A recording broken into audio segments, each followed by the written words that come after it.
প্রীতম মালদা সম্পর্কে প্রচুর জানে, তো আজকের গাইড হচ্ছে প্রীতম। অবভিয়াসলি ওই বলবে এগুলো কি।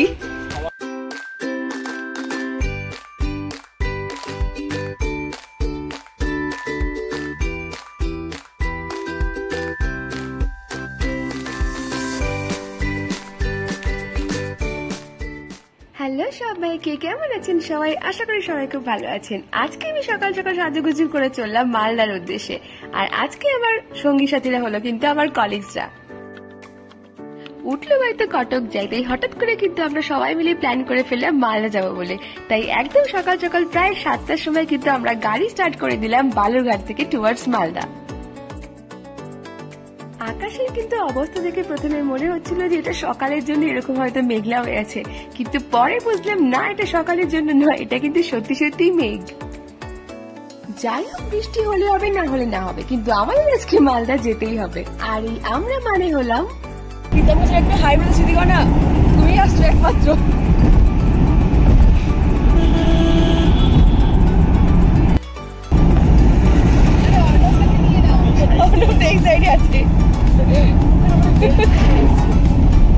সারা সপ্তাহ জুড়ে তো একটা দিনই ছুটি পাই, আর সেটা হলো কিন্তু রবিবার। তাই আমরা প্ল্যান করে বেরিয়ে পড়লাম আজকে মালদার উদ্দেশ্যে। আর আমরা সবাই কলিগরা মিলে যাবো, আর কিছু ভুলভাল করবো না, তা কখনো হয় নাকি? তাই জন্য তমালদার কিন্তু 5 সিটার গাড়িকে আজকে আমরা অকুপাইড করেছি 6 জন মিলে।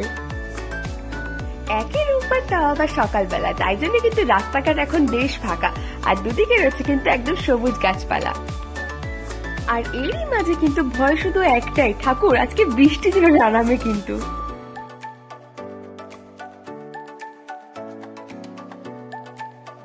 দক্ষিণ দিনাজপুর জেলায় কিন্তু যাই হোক, এই একটা কথা বলতেই হবে যে এখানকার গাছপালা কিন্তু বেশ সবুজ, আর প্রকৃতিও খুব সুন্দর। যতই হোক উত্তরবঙ্গ বলে কথা। আজকে আমাদের কিন্তু প্রথম স্টপেজ হবে গঙ্গারামপুর, কারণ সেখান থেকে কিন্তু আমাদের আরো একজন কলিগ ওঠা বাকি আছে। তাই গান শুনতে শুনতে কিন্তু এগিয়েছিলাম সেই দিকে। নিন এবার আপনারাও শুনুন।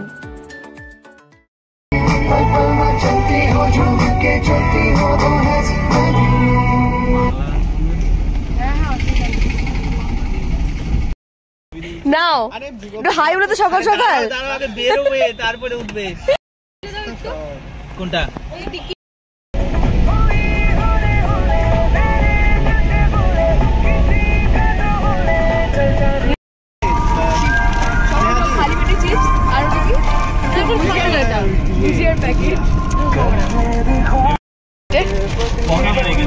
কোথায় চলে এসছি? বনফুল। আচ্ছা,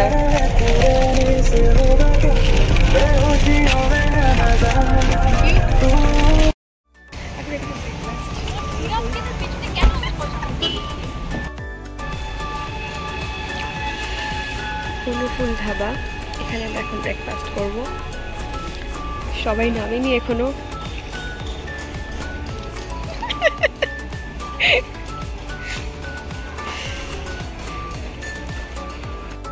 পরে সবাই মিলে একসাথে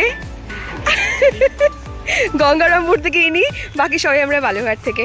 আর এখনো নামেনি তমালদা, স্মৃতিকলা গাড়িতে, প্রীতম, স্নেহা, অর্ণবদা। চলো ব্রেকফাস্ট। এতক্ষণে কিন্তু ফুল টিম নিয়ে আমরা এবার চললাম ব্রেকফাস্ট টেবিলের উদ্দেশ্যে।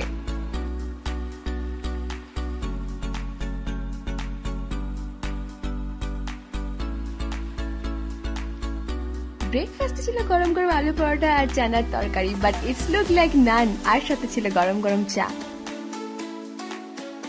ব্রেকফাস্ট সেরে নিয়ে আমরা কিছু দূর গিয়ে ক্রস করলাম আজকে আমাদের ফার্স্ট টোল, আর যদিও এটাই আমাদের আজকে একমাত্র টোলই ছিল।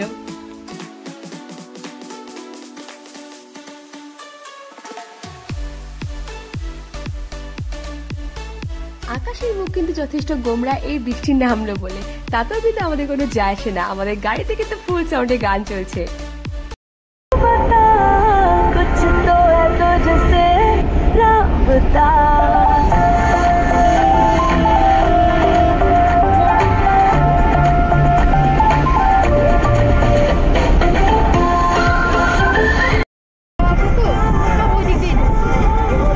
চলো হয়ে গেছে মাথা আশ্রানো? মাথা আশ্রানো হয়ে গেছে তো? হ্যাঁ, স্মৃতিকরণ এখনো হয়নি। স্মৃতিকরণা, তুমি রেডি হয়েছো? প্লিজ নামো, প্লিজ তুমি নামো।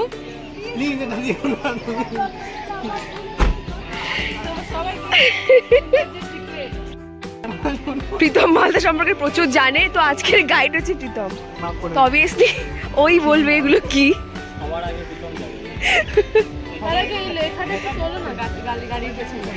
গাড়ির পেছনে লেখাটা স্পেশাল বলেছে স্নেহা তোলার জন্য। নাও, হ্যাঁ। এইসব করতে করতে করতে আমরা পৌঁছে গেছি আমাদের আজকে ফার্স্ট স্পট, সেটা হলো বড়সোনা মসজিদ। এখানে ওই তো বললাম প্রীতম আজকে গাইড, প্রীতমই গাইড করে নিয়ে যাবে। আর কি কি শুট হয় এখানে?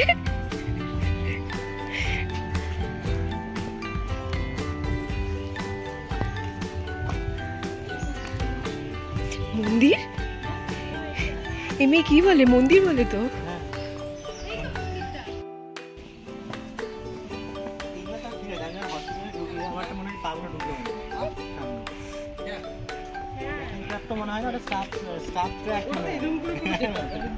এইখানে পোর্ট্রেট ভালো আসবে। এবার আসি একটু ইতিহাসের পাতায়। এই বড়সোনা মসজিদ কিন্তু হলো গৌড়ের সব থেকে বড় মসজিদ, আর একে বড়সোনা বলা হয় কারণ হচ্ছে একসময় নাকি এই গম্বুজগুলো বা এই মসজিদই পুরোটাই গোল্ডেন কালারের ছিল, যেটা কিন্তু আজ অমিল। আর এই মসজিদটি কিন্তু এক্স্যাক্টলি কে নির্মাণ করেছিলেন তা নিয়ে ইতিহাসের পাতাতেও কিন্তু একটু কনফিউশন রয়ে গেছে। যাই হোক, জায়গাটি কিন্তু ভারী সুন্দর, আর এর কিন্তু আরো অনেক ইতিহাস রয়েছে যা আপনারা চাইলেই কিন্তু খুঁজে পেয়ে যেতে পারেন এই জায়গার আনাচে কানাচে। এই মসজিদের কিন্তু প্রতিটি কোনায় কোনায় প্রাচীন আর্কিটেক্টদের দারুণ নিদর্শন স্থাপিত রয়েছে। আর হ্যাঁ, আমি কিন্তু ইতিহাসে খুব একটা পাকা নই, তাই যদি কিছু ভুল বলে থাকি ক্ষমা প্রার্থনীয়।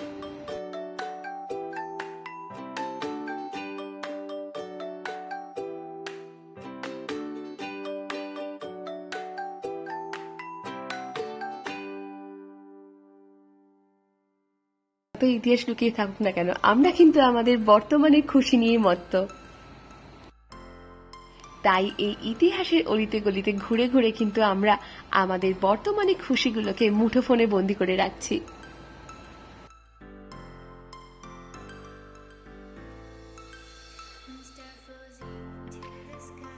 এই জায়গাটা কিন্তু অনেকটা বড়, চতুর্দিকে অনেক কিছু আছে।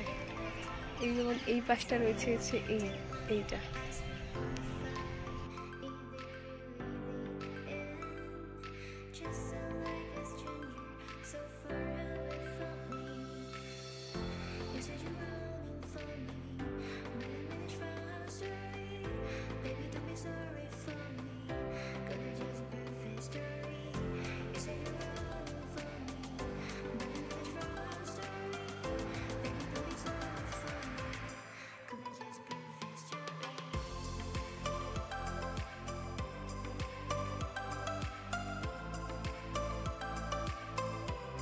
ব্লগ করে থামছো কেন?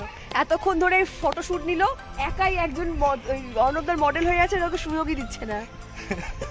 এই হচ্ছে অবস্থা।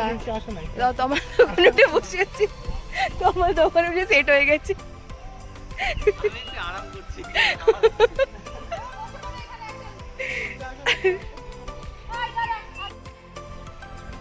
আচ্ছা, আর কারো ছবি তোলা বাকি আছে? কারো বাকি আছে ছবি তোলা? আমি তো দাঁড়িয়েছিলাম। এটা অ্যাকচুয়ালি ভিডিও হচ্ছে, ওই জন্য তো সবার ছবি তোলা শেষ। এবার way to next destination, way to next spot. এই প্রীতম, কি নাম জায়গাটার? ইস, বলছে পড়ে বলি। উনাকে এত জানে মালদা সম্পর্কে। কিছুটা লেখা আছে এখানে, নাম হচ্ছে কি সালামি দরওয়াজা। হচ্ছে আমাদের আজকে সেকেন্ড লোকেশন। বোর্ডে অনেক কিছু লিখেছে ছবি টবি নিয়ে, কিন্তু দাখিল অথবা সালামি দরওয়াজা, হ্যাঁ এই যে ডিটেলসটা লেখা আছে এখানে। Fort of Gaur possibly build by Barbak. এটা হচ্ছে বোর ফোর্টের এন্ট্রান্স বেসিক্যালি। আর এই হলো আজকে আমাদের দ্বিতীয় স্পট, যার নাম হচ্ছে সালামি দরওয়াজা, যেটা কিন্তু বানিয়েছিল Barbak Shah in the year of 1425। আবার আমাদের ফটো সেশন স্টার্ট, সবাই মিলে ফটো সেশন স্টার্ট। এখানে লাইন দিয়ে সবাই আছে ফর ফটো সেশন। নিজে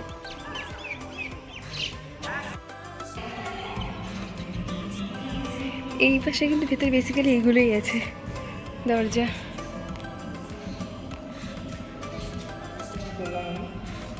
এই পাশটা কি অন্ধকার, তো এই পাশটা ফোনে লাইট নিয়ে নিচ্ছে বাট পুরো অন্ধকার ভেতরটা।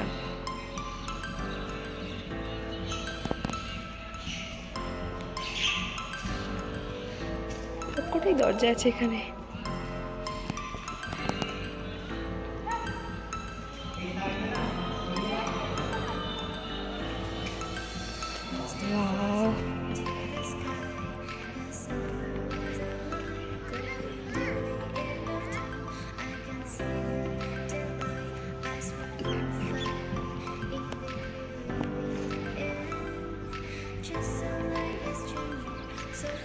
সবুজ ঘাস,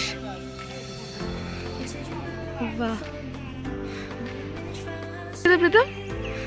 বলো বলো।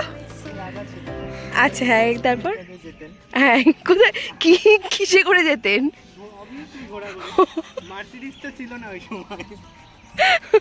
আর কিছু বক্তব্য আছে এই এরিয়াটা সম্পর্কে? ওখানে পাহাড়টা কেন হয়েছে? ওই যে মাটির টিলা করে দিয়েছে। আচ্ছা,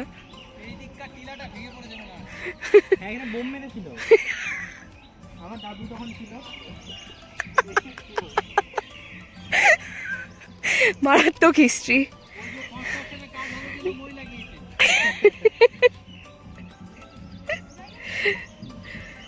যাই হোক, আমরা কিন্তু জাস্ট ফাজলামির জন্যই বলছি, এগুলো কোনো সিরিয়াস নোটে নেবেন না কেউ বেসিক্যালি।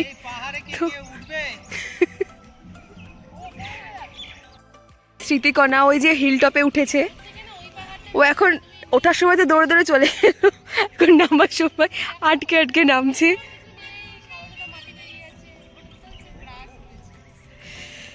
লোকেশনটা খুব সুন্দর বেসিক্যালি।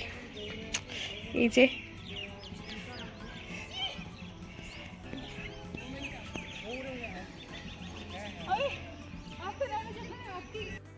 থার্ড স্পট, এটা কি লেখা আছে এখানে? কি সব লেখা রয়েছে? শুন,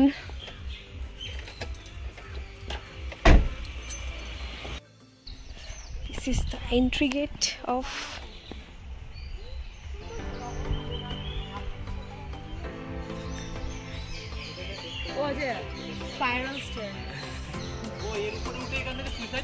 ফিরোজ মিনার।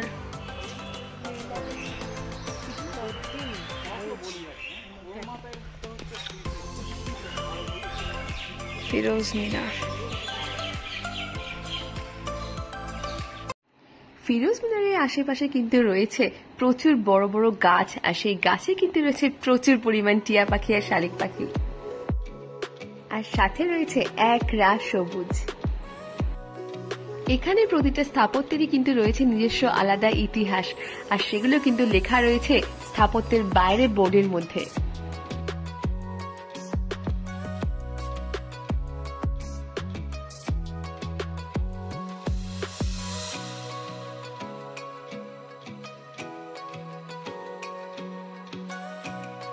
This is the view from Firoz Minar.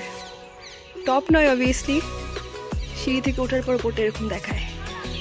টপে যাওয়া যাবে না, কজ তালা দেওয়া রয়েছে, তো টপে ওঠানো যাবে না। বাট এটা হচ্ছে ওপর থেকে ভিউটা, পুরো সবুজ চতুর্দিকটা, খুব সুন্দর জায়গাটা।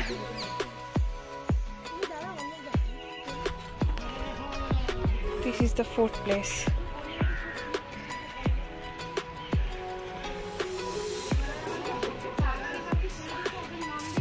This is the fourth place. নাম হচ্ছে কদম রমুল মসজিদ।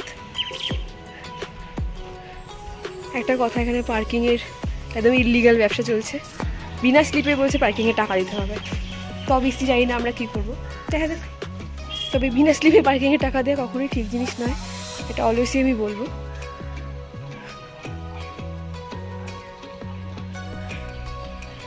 ফোর্টলেস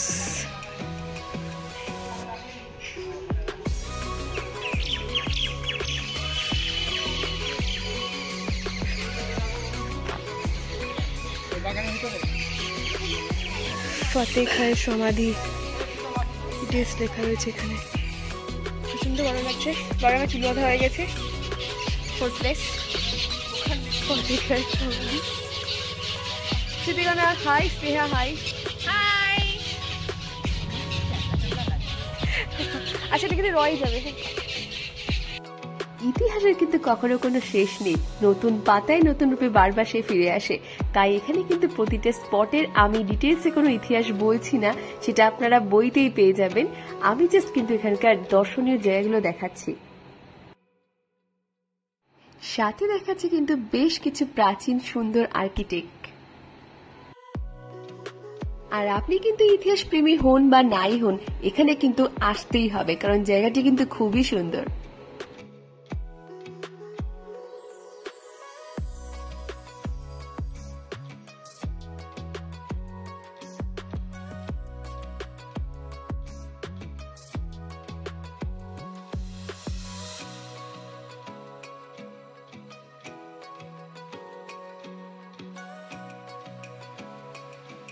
ওই লোকেশনের পর, সমাধিটার পর রয়েছে এখানে এই গেটটা, ব্যাস। আর গেটের পরে রয়েছে এখানে এই যে সমাধি, আর রয়েছে আমবাগান। আমবাগানের এই ভেতর দিয়ে এখন আর একটা লোকেশন যাওয়া যায়। আর এটা কিন্তু হলো আজকে আমাদের 5th লোকেশন, সেটা হলো চিকামক্স। আর এই আমবাগানের ভেতর দিয়ে কিন্তু আমরা এগিয়ে চললাম চিকামক্সের দিকে।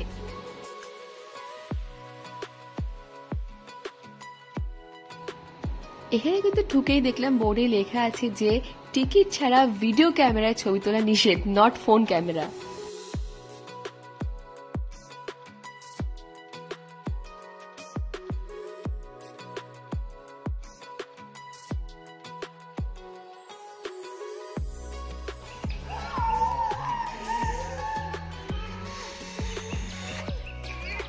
ভেতরে চলো, প্রচন্ড গরম। হ্যাঁ, আছে না প্রচুর আম বাগান এখানে। হ্যাঁ, রাস্তায় প্রচন্ড বৃষ্টি ছিল। আমরা কোথা থেকে বৃষ্টি থামলো, এই তোমার গাজলে যখন পৌঁছলাম, ওই রোদ উঠে গেছে, সবুজটা পুরো সবুজ সবুজ লাগছে। আর তার আগে বৃষ্টি থেমে গেল, তারপরে ওইদিকে বৃষ্টি নেই, এখন প্রচন্ড গরম। গঙ্গারাম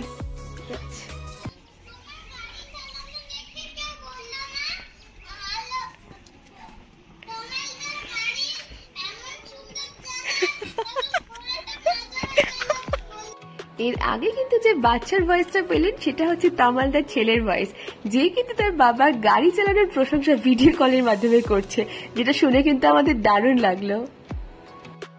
যাই হোক, এবার কিন্তু আমরা ঢুকে গেছি এই মক্সের ভেতরে। আর ভেতরে কিন্তু দেখতে পেলাম পুরো বিড়লা প্ল্যানেটোরিয়ামের মতো একটা ওপরে রয়েছে গম্বুজ বা গোলাকৃতি, হোয়াট এভার যাই বলা হোক, আর বাকি রয়েছে এখানে এতগুলো দেয়াল। বাইরে থেকে পুরো এখন রোদ্র উঠে গেছে, তাই পুরোটা এরকম দেখাচ্ছে।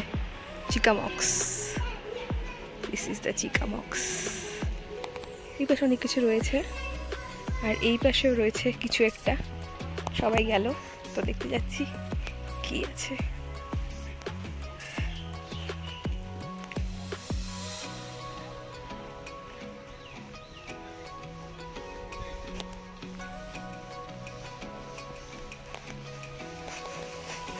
মালদা কিন্তু হিস্ট্রি ভালোবাসে, তাদের জন্য খুবই ভালো।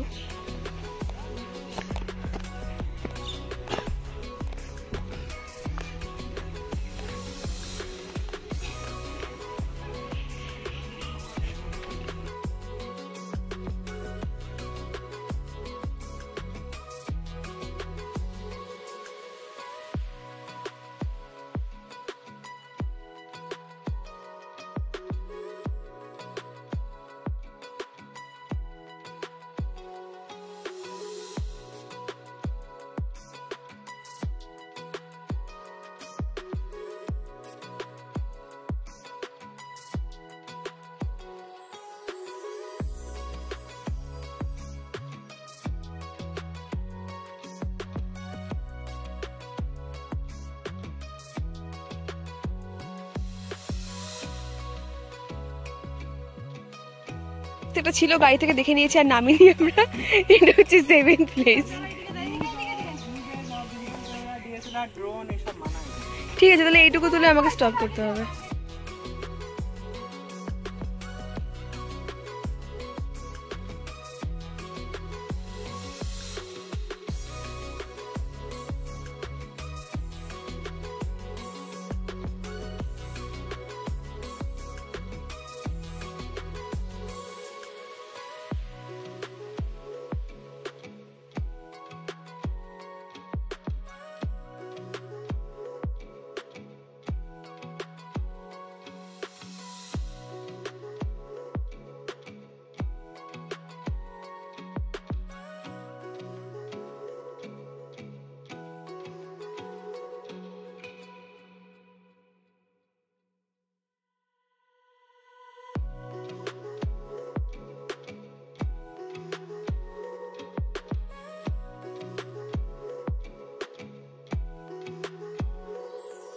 অফ মালদা, এই যে এত আম বাগান দেখলাম, এই তার ফলাফল।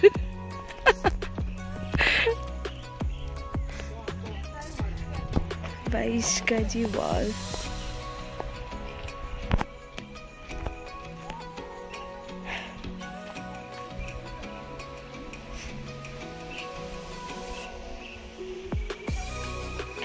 সেই গ্রেট ওয়াল অফ চাইনা মনে হচ্ছে। এই ওয়ালটা কিসের জন্য? গ্রেট ওয়াল অফ চাইনা লাগছে দেখতে পুরো। নিশ্চয়ই যুদ্ধ বুদ্ধ হতো যাতে শত্রুরা টপকাতে না পারে।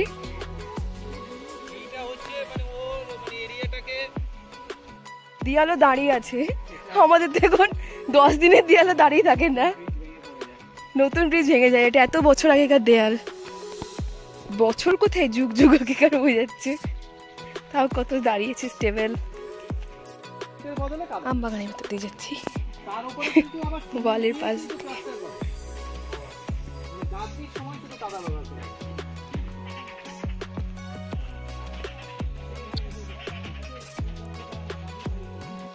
দেখিনি, এই যে আম বাগান যাচ্ছি, এই হচ্ছে তার ফলন, পুরো ভর্তি হয়ে আছে, বাট ছোঁয়া যাবে না বিকজ এখানে প্রচুর পাহাড় আছে।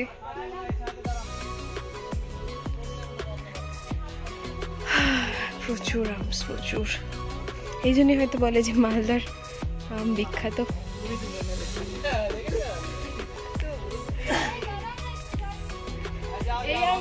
এখানে রয়েছে কিছু কিছু, প্রচুর, এই জন্যই বলে মালদার আম প্রচুর প্রচুর।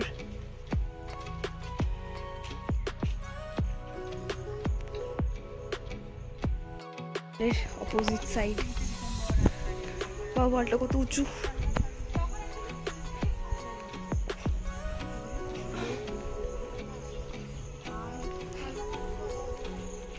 মসজিদ স্থাপত্যের পর কিন্তু এবার আমরা চলে এলাম মন্দির দর্শনের দিকে, আর এটি হলো কিন্তু শ্রী চৈতন্য দেবের মন্দির। This is Ramkeli.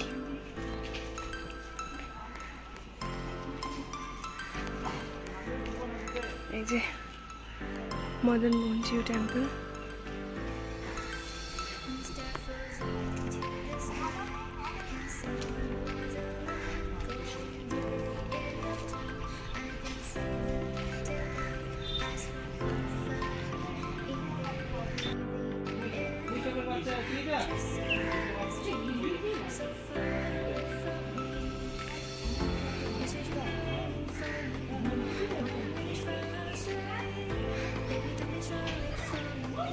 একটা মন্দির, চাইলে আসতে পারেন।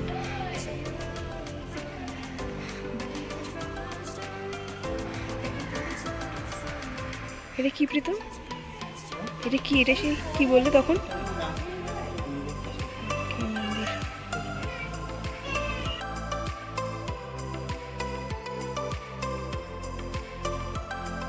এত ঘোরাঘুরির পর কিন্তু এবার আমাদের খাওয়া দাওয়া করার পালা, কারণ দুপুর গড়িয়ে প্রায় বিকালের দিকে, তাই আমরা এবার চললাম সেই উদ্দেশ্যে।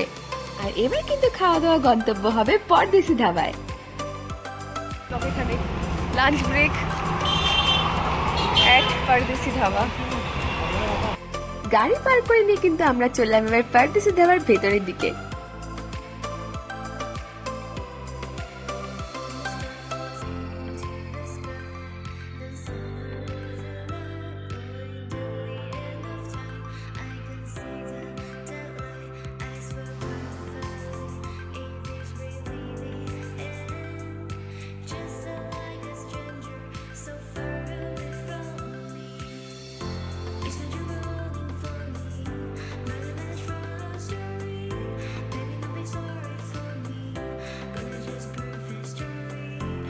ধাবায় ঢুকে কিন্তু যে যা নিজের পছন্দের মতো থালি অর্ডার করলো। এটা হচ্ছে চিকেন থালি, এটা হচ্ছে পোলাও থালি, আর আমাদের জন্য ছিল হচ্ছে চিকেন বিরিয়ানি, যেটা কিন্তু এখনো টেবিলে এসে পৌঁছায়নি।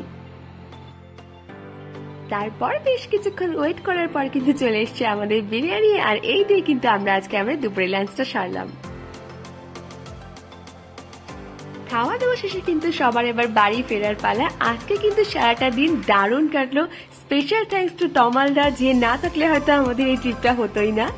And thanks to my all colleagues আজকে সারা দিনটা এতটা ভালো করে তোলার জন্য। আজকের ব্লগটা তাহলে আমি এখানে শেষ করলাম। আবার দেখাবে অন্য কোনো জায়গায় অন্য কোনো ভাবে। আর চ্যানেলটা যদি ভালো লেগে থাকে তাহলে অবশ্যই লাইক এন্ড সাবস্ক্রাইব করে দেবেন। সো আজকের মতো টাটা এন্ড বাই বাই সবাইকে।